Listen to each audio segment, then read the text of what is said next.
сезне без һәр вакыт спектакльләр алдыннан тамаша залында күрәбез. Сез халыкка ачык дип әйтергә кирәк. Тамашачылар белән аралашасыз, аларның фикерләрен тыңлыйсыз. Менә шуннан чыгып сорыйсым килә. Хәзерге яшьләр алар нинди? Ниндидер бер вакыйга кирәк. Ниндидер бер әйтик кызыксындыру чаралары көчле булырлык тамаша яисә шоу кирәк. Күбрәк мәхәббәт турында язсыннар иде. Мәхәббәт югалды безнең хәзер. Мәхәббәткә хөрмәт, мәхәббәткә хәзер кызыксыну.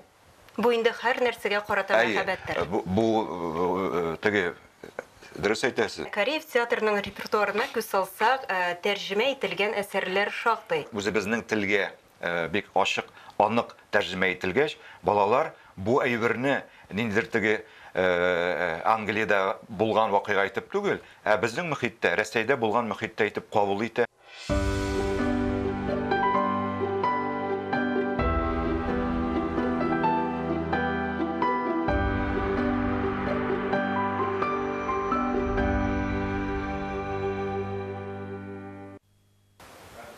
Хәерле көн, хөрмәтле тамашачылар. Татарстан 24 каналында турыдан-туры эфирда мәдәни агарту тапшыруы. Барыгызга да матур һәм уңышлы көн теләп, сезне сәламлыйм мин, Гөлүсә Сыңгатуллина.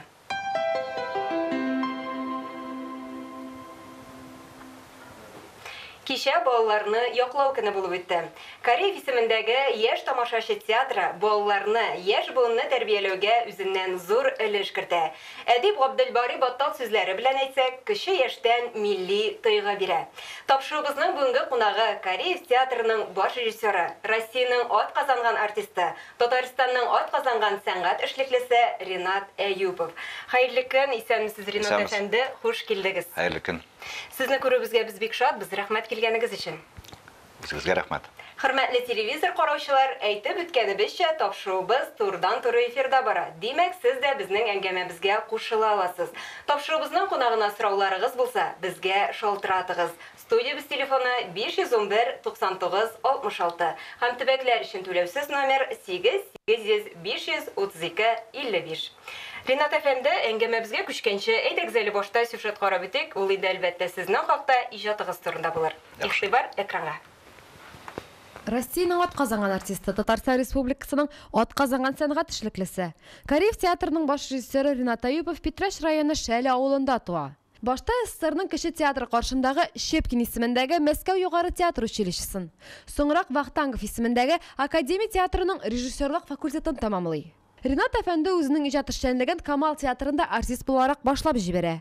Яшь артистның иҗади потенциалын, сәхнәләштерү сәләтен режиссер Марсель Сәлимҗанов тиз күреп ала һәм аңа спектакль куюны тәкъдим итә. Әюпов режиссерлыгында театрның кеше залында уңышлы узган былтыр кысты спектакле зур уңыш казана. 1995 елда Ринат Әюпов Казан Татар дәүләт яшь тамашачы театрының инде бер елдан Яршалы драма театрының баш режиссеры итеп билгеләнә. Ике театрның да репертуарын кыска вакыт эчендә үзгәртә, тулыландыра, яңа сулыш өрә. 2002 елда Кабат Кореев театрының баш режиссеры вазифасын ала. Ул килү белән театр коллективының идеология, зәвык, сәнгать һәм рухи якны үстерү юнәлешендә нәтиҗәле эше башлана. Һәм әйтергә кирәк, бүгенгәчә дәвам итә. Кореев театры һәр вакыт балалар белән тыгыз элемтәдә. Әйтергә кирәк, сез сезон дәвамында алар өчен берсеннән-берсе кызыклы чаралар, бәйгеләр үткәрәсез һәм әлбәттә инде матур эчтәлекле спектакльләр тәкъдим итәсез. Менә кичә безнең балаларны яклау көне булып үтте. Шул уңайдан театр нинди чаралар тәкъдим итте? Без берничә территорияга бүлендек. Безнең бит балалар бөтен республикада таралган, алар безнең тамашачылар. Менә үзебездә бер бәхетле көнем исемле Baby театр форматында эшләнгән спектакль тәкъдим иттек. Ул теге әле туган балалардан алып 100 яшьлек олы тамашачыларга шундый теге карарлык универсал спектакль. Балалар бу спектакль эчендә үзләре кирип китәләр, үзләре уйный алалар, үзләре андагы декорацияга, артистларга тотынып ниндер контактта яши алалар. Менә бу тире театр, Baby театр урысча әйтсәк инде. Һәм алар икенче безнең группа Саба районына, анда безнең шундый теге мөмкинлекләре теге шикләнгән балаларга без тәкъдим иттек. Бүре һәм кәҗә дигән шундый интерактив спектакль, интерактив шулай ук әкият. Менә без алар белән һәрвакытта контактта, шундый бүләк ясадык без кичә һәм менә бүген дә дәвам итәбез. Бүген дә чыгып киттек әле без шулай ук башка регионнарга интерактив спектакльләр белән. Шуннан да бик матур бүләкләр ясагансыз. Аннан соң бит әле сезнең май ахырында яңа премьерагыз да чыкты. Моны да инде зур бүләк дип атарга була торгандыр. Әлбәттә, Тимур һәм Комета исемле менә шундый көтелмәгән жанрда әкият, реальностька шулай туры килә торган спектакльне Тимур Шарафетдинов килеп куйды. Үзенчәлекле бер шундый теге стиль белән куйды ул аны. Миңа калса, балалар аны бик яратып карар дип уйлыйм. Киләсе сезонда аны без кабатлап күрсәтәчәкбез. Гомумән, без театрларга яшь режиссерларны, шулай ук драматургларны, манда композиторларны ешрак чакырырга тырышабыз. Чөнки театрның эшен, аның халатын үзгәртергә кирәк. Бу чиракта яшьләр һәрвакытта ничектер не бирәләр, дулкын импульс бирәләр. Ринат әфәнде, менә сезне без һәр вакыт спектакльләр алдыннан тамаша залында күрәбез. Сез халыкка ачык дип әйтергә кирәк. Тамашачылар белән аралашасыз, аларның фикерләрен тыңлыйсыз. Менә шуннан чыгып сорыйсым килә. Хәзерге яшьләр алар нинди? Хәзерге яшьләр алар шулай ук бик ачык, контактка баралар, чөнки менә шундый заман балалары туды, алар шул кадәр күп мәгълүмат туплыйлар. Һәм һәр кеше, чит кеше манда, таныш кеше алар өчен инде бер теге аерым дөнья кебек. Алар контактка ябык, теге йомыкый балалар түгел, алар күп беләләр. Алар жанрларны алар беләләр, алар стильне, кино сәнгатен нык беләләр, театр сәнгатен яраталар, шулай ук музыка сәнгатен, аннан соң әйтик теге визуаль сәнгатен дә яраталар. Шуңа күрә мин хәзерге балаларны күбрәк теге визуаль тормыштан, виртуаль тормышта нык аяк баскан шундый аерым бер буын дип күз алдыма китерәм. Әмнә аларны шаккатыру авырдыр. Бик авыр. Аларны шаккатыру бик авыр. Менә әйткәнемчә, теге менә бу мультимедиа системасы баланың канына, аның әти-әнисенең күңеленә кереп бетте. Баланы интернеттан, шушы гаджеттан тартып алып булмый. Ниндидер бер вакыйга кирәк, ниндидер бер әйтик кызыксындыру чаралары көчле булырлык тамаша яисә шоу кирәк. Театр тере сәнгать.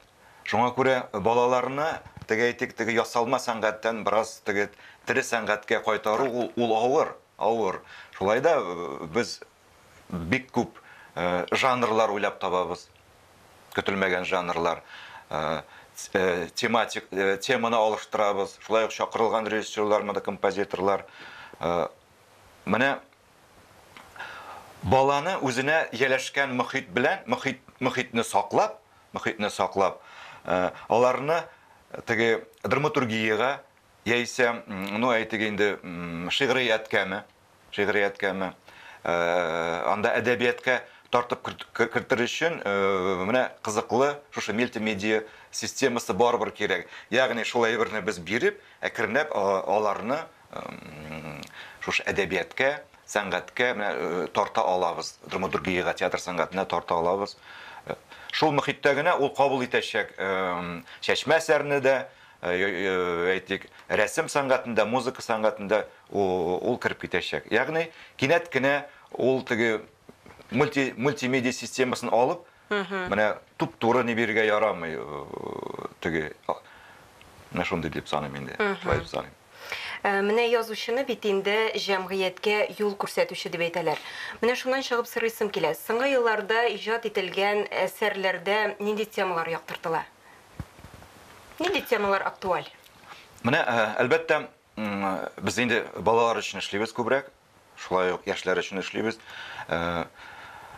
Ата-ана һәм бала мөнәсәбәте ул беренче әйтик баскычта, икенче баскычта тагын да югарырак ниде баланың җәмгыятьтәге яшәеше. Бу чиракта инде мәктәптә укуы, Менә баланың ничек итеп гаиләдән, мәктәптә ул үзенең яшьтәшләре белән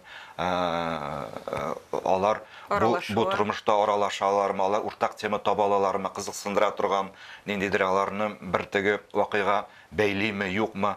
Һәм күп вакытта теге драматурглар менә шушы бала мәктәп мөхитендә үзен таба алмый, үзенең яшьтәшләре белән ул теге ничектер уртаклык таба алмагач, ниндидер юлга китеп бара һәм югала. Менә бу икенче тема. Икенче тема теге драматурглар театрларга тәкъдим иткән язучы. Һәм өченче тема ниндидер фантастика. Гомумән, ул безнең реальностька туры килмәгән ниндидер фантастика. Бу реальность белән бөтенләй туры килми инде. Кай вакытта менә шушындый пьесалар да ләгә безгә. Кстати, әйткәнемчә, шул ук менә әле булып узган спектакльдә шул фантастика корылган иде. Күп вакытта менә бу өченче жанрны, фантастиканы яшьләр, балалар яратсалар да, аның эшен аңлый алмыйлар. Аның эштән буталалар. Менә шушы өч тема, иң төп темалар. Төп темалар. Театр ул барбер кешелек турында, кешеләр турында, кеше арасындагы мөнәсәбәтләрне ача торган шундый ул инде бер пространство. Күбрәк мәхәббәт турында язсыннар иде. Мәхәббәт югалды безнең хәзер. Мәхәббәткә хөрмәт, мәхәббәткә хәзер кызыксыну. Бу инде һәр нәрсәгә карата мәхәббәттер. Бу теге дөрес әйтәсез. Гомумән әйткән мәхәббәт темасын на пьесалар бик аз. Ансы инде белмим нишләп алайдыр. Ринат әфәнде, менә Кореев театрының репертуарына күз салсак, тәрҗемә ителгән әсәрләр шактый. Аеруча да инде соңгы елларда. Ничек уйлыйсыз, бүгенге көндә үз телебездә балалар өчен драматургия бар дип әйтеп буламы?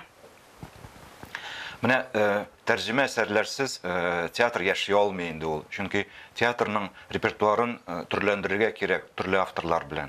Мәсәлән, мин моннан 5 ел элек язучы Кейт де Камилланың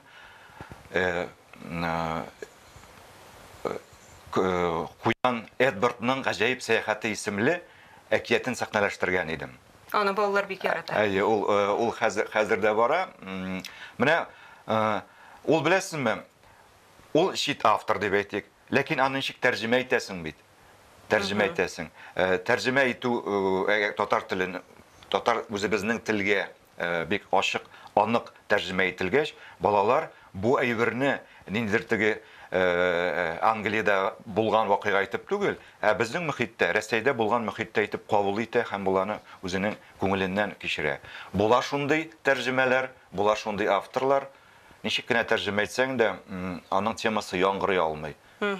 Тәрҗемә әйберләр кай вакытта кинәт кенә репертуарга каршы уйный башлыйлар. Андый әсәрләр дә булды бездә. Димәк, инде бик сайланасыз, шулай бит? Ник сайланабыз. Андый әсәрләр бар. Менә мәсәлән, шул Минем Мио дигән бик катлаулы шундый әсәр бар, әкият куелды. Әлбәттә, ул үз-үзеңне эзләү темасына багышланган, баланың багышланган. Ләкин бу авторны аңламаган бала, ничек кенә тәрҗемә итсәң дә, бу спектакльне аңлый алмаячак. Менә монда 50-гә 50. Тәрҗемә әсәре кай вакытта яхшы гына спектакль булып тамашачыга барып җитә. Яши башлый, дөрес. Кай вакытта бөтенләй каршы килә. Мөхиткә каршы килә, актерның уйнау манерасына каршы килеп, тәрҗемә әсәре репертуарда бик озак бармый. Шул вакытта инде бу театр өчен ниндидер тәҗрибәдер, шулай бит? Әлбәттә. Бу тәҗрибә бара. Менә әлеге дә баягы шул, әйтик, үзебезнең әсәрләр булсын дип, без инде драматургларга мөрәҗәгать итәбез. Бу шундый ихтыяҗ хәзер бик зур. Балалар, яшьләр өчен булган пьесаларга мөрәҗәгать итәбез. Кай вакытта заказдашларга туры килә. Заказать итәбез инде пьесаларны.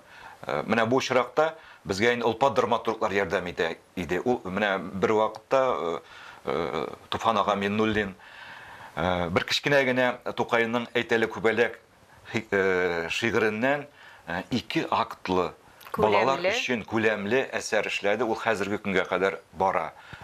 Туфан абит әйтмәде бит, бу минем күңелемә туры килми дип каршы килмәде. Ул театрның ихтыяҗын аңлап, драматургияны тагын да үстерү максатыннан Туфан абый язды бу әсәрне. Шулай Мансур Гыйләҗев, менә бит без аңа мөрәҗәгать итәбез, шулай ул әкиятләр, философик әйберләр дә безгә тәкъдим итә. Ркаил Зайдулла, менә безнең театр белән бик күп тәни инде шундый иҗади бәйлелектә ул бик күп әсәрләрне безнең теләк, безнең ихтыяҗ булганга күрә махсус яза. Былай караганда пьесалар бик кирәк. Менә минем шундый мөрәҗәгать хәзер языгыз, драматургларга мөрәҗәгать. Сез язсагыз, әгәр дә аның эчтәлеге, аның вакыйгасы театрга туры килә икән, бу әйберне без сәхнәләштерә алабыз. Без миңа гарантия бирә алам. Курыкмаска кирәк, язырга. Без яхшы пьесалардан башка яши алмыйбыз. Югыйсә театр бер урында тапталачак. Әлбәттә.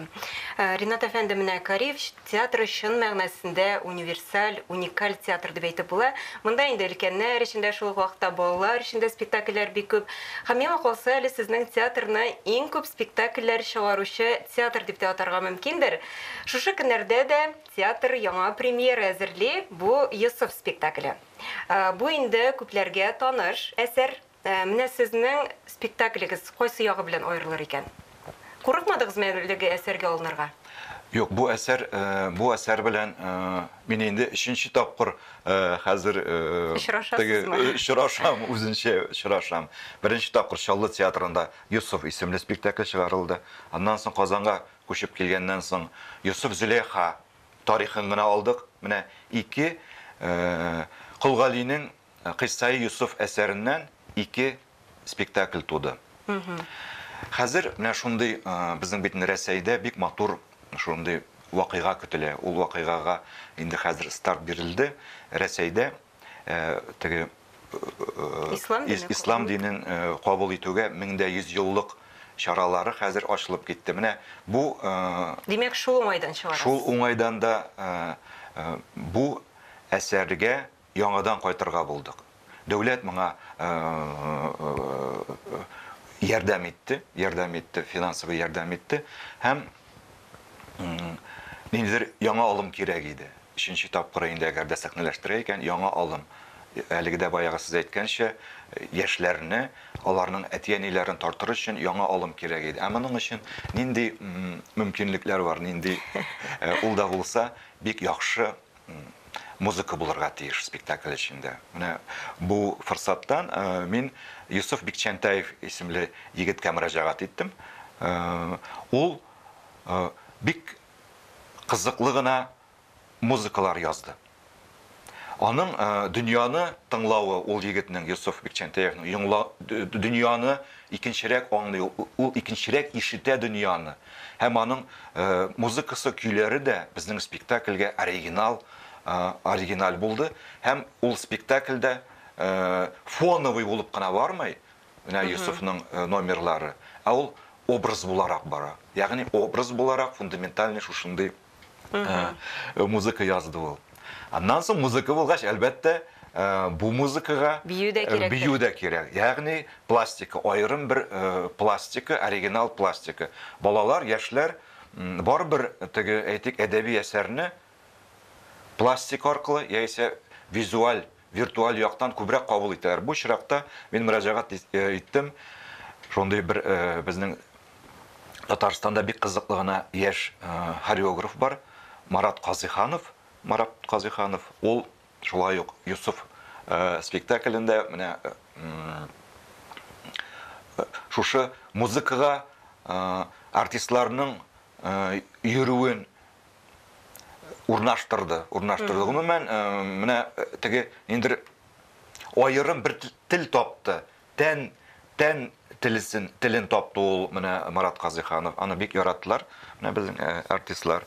Шулай ук спектакльнең сценографиясын эшләр өчен Игорь Капитановны чакырдык без Мәскәүдән. Костюмнар буенча рәссам Фәгилә Сельская алтын битлек битлеккә ия булган ханым үзенчәлекле костюмнар эшләде. Анда әйтектеге ул бер нинди татар киеме дә түгел, ул болгар киеме дә түгел, шушындый аерым бер теге төрки халыкларына туры килерлек бер шундый синтетик костюмнар, үзәк синтетик костюмнар тәкъдим итте. Безне чыннан да бик үзенчәлекле спектакль көтә бугай. Ринат әфәнде, хәзер әйтегез әле сюжетка да бүленеп бетик. 7 кат ишеткәнче бер кат күрүең хәерле диләр бит. Безнең хәбәрчебез шушы көннәрдә репетиция мизгелләрен күреп кайтты. Без дә бергәләп карап битик әле. Игътибар экранга. Кариф театрында тиздән премьера Юсуф спектакле. Аның репетициясе мизгелләрен төшерү төркемебез белән без дә күреп кайттык. Бу әсәр, менә бу премьера бөтен Татарстан, Казан өчен түгел, шул Татарстан өчен бик зур татарча әйтсәк громкий премьера булып торыр, чөнки Кыйса Юсуф әсәре бөтен татар халкына дип әйтсәк тә була, татар гына түгел, бөтен башка халыкларга таныш әсәр, бик мәгънәле әсәр. Шуның өчен мин бик зур җаваплылык үзем өстендә сизәм һәм премьерадан ничектер бер курку хисе белән көтәм премьераны. Илсаф спектакльдә төп рольне Юсуфны башкара. Ул бу геройны башкару үзе өчен зур сынау дип атады.